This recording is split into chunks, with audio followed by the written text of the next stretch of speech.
take you and do a little thing on the board. And we're going to do a timeline for our nation here. I've learned that a few years with God could be many. Oh, yes, T.G. Yeah, a few years. That's absolutely right. His sense is different.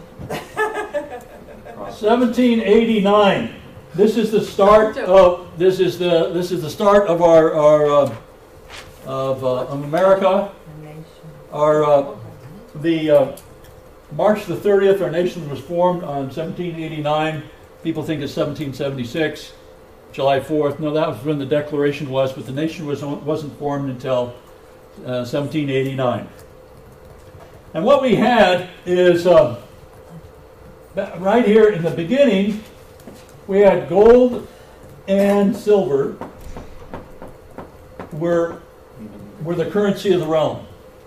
As you could print, and that's what's called constitutional money. That money, form of money, where you had a $20 gold piece and this kind of thing, was real money. Now, at different times, we have printed paper money in there. For instance, during wars, there was not enough gold, so they printed paper money and used that, and ended up causing inflation in the economy. But basically, it started out as constitutional money, gold and silver, and then in about 100 years later, in 1873, we had what was called the crime of 73. The crime of 73, and that was they demonetized, demonetized silver. So they demonetized silver. I don't want demon. What does that Got mean? the same thing. Yeah, what does that mean? Silver was no longer money. It means silver was no longer money. It was called the Fourth Coinage Act, and it really became the demonetization of silver. Let me talk to you about why that happened. Well, I'll get into that later. Then in 1913, we ended up creating the Fed, and we reorganized and overhauled the entire financial system at that time. Then in 1933, we had the gold seizure by Roosevelt.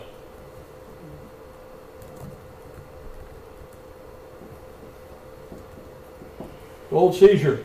All gold had to be turned in 1933. And so then we had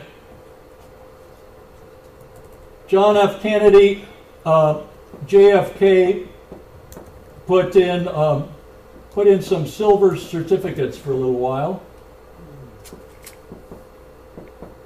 before he was assassinated, and then they were removed. And this was, so he had this in 1961, and by 1968, all silver certificates were gone. Wow. In our nation. I can remember carrying around silver certificates in my pocket. I can remember having silver dollars and silver 50-cent pieces, and et cetera, quarters, et cetera. Right.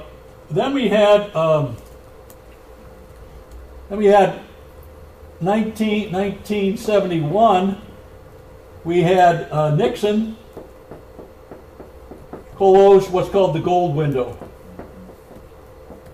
That is, you and I couldn't redeem our money for gold, but nations could bring in U.S. dollars from abroad and redeem them for gold up until 1971. So we had a pseudo gold standard up until that time. And at that particular time, we had a complete, from this period of time, we had a complete fiat currency. We had a complete fiat currency. And so then we had in 1985, we had the mint begin to produce bullion coins. That's for collectors. So you can get a U.S. Silver Eagle, etc. You can get U.S. Gold Eagle, etc. These are like collector items, and they don't produce much of them. And during this period of time, we had, well,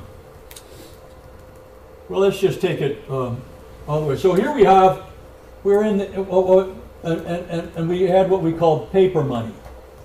They printed paper money.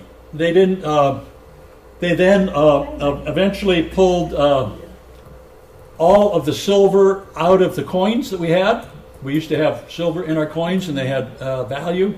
They pulled the coins out, the silver out in 1968. 1968, the coins vanished, all coins, and you had to buy a whatever. If you want to buy a sack of what's called junk silver, these are coins that were pre-1964, and they're just dimes and quarters and whatever in there. You just want to buy junk silver. You can buy it for like a $1,000 bag for like 10 grand, whatever it is, something like that. For today. So we've seen this happen. So here we are. We're on paper money, and then what happens is now what we've gone into recently is we've gone into paper and digital. We have a little bit of paper money. You have a few bucks in your wallet, but most of your money is digital. It's in the bank. It's not. And of course, right now, some of our money is in, like Valerie says, it's in space. It's actually every time you swipe your card at that gas station or the grocery store, there's a little antenna on the roof, and it goes up to a satellite. Then it comes down from the satellite over here, another place, and gets transferred to, it goes to a satellite. So essentially, right now, we might have billions of dollars in the air. Literally flowing through the air, coming back down somewhere else. And hopefully it gets to the right spot. And so basically we're in paper and digital. And where I think we're going is we're going all digital. That's right. All digital. And they're going to ban paper and coin. They're going to ban paper and coin. That's where I think we're going. So what we've done is we've gone from gold and silver that you had in your pocket or in your possession, which was your family's wealth, which was substantial. Gold coins were worth a lot. Substantial. And then we've taken silver out of it. We've kept gold to some degree to try to back overall fiat currencies to some, but we killed silver completely. We just killed silver. So what we call this is the war on silver. And why I think that is important is because God created gold and silver. He said the gold and the silver are mine. Gold and silver are meant to be our unit of currency in the world, and I think we now see how that can work. So what we're doing is we're heading for. We've gone from a system here where. Why do we have this system? Because our founding fathers saw what the British government was doing, and the German government was doing with fiat currencies, and they wanted to protect the average American against having their wealth stolen by the government through inflation. Right. And then when the federal government they can create all the wealth they want and buy votes with it. That's what they love. They love to buy votes so that people will vote for them. So they spend money we don't have. They create money out of air that we don't have, etc. They love that. Yes. So it's all a matter of control, isn't it? It's a matter of control. So here, if you had gold and silver in your pocket, the individual was quite powerful. And what we discovered last week, I think it was Andrew Jackson paid off the national debt in 1834. 1834 or 35, January of 35 he did it. And the United States was debt free. Wow. And how did he do that? He put a tariff on all goods coming into America. He collected that money and he paid down the debt. That was it. You know, and people squawked and businesses, whatever. But and so he did that. So we became debt free. But I wanted to get here's the big picture. Our founding fathers knew what we needed. God knew what we needed. Right. And we've got to get back to that. Now, I'm not saying you have to do away with fiat currencies or anything else like that. I'm saying what we can do is we can implement right alongside of them gold and silver forms of currency as well. And people can choose what they want.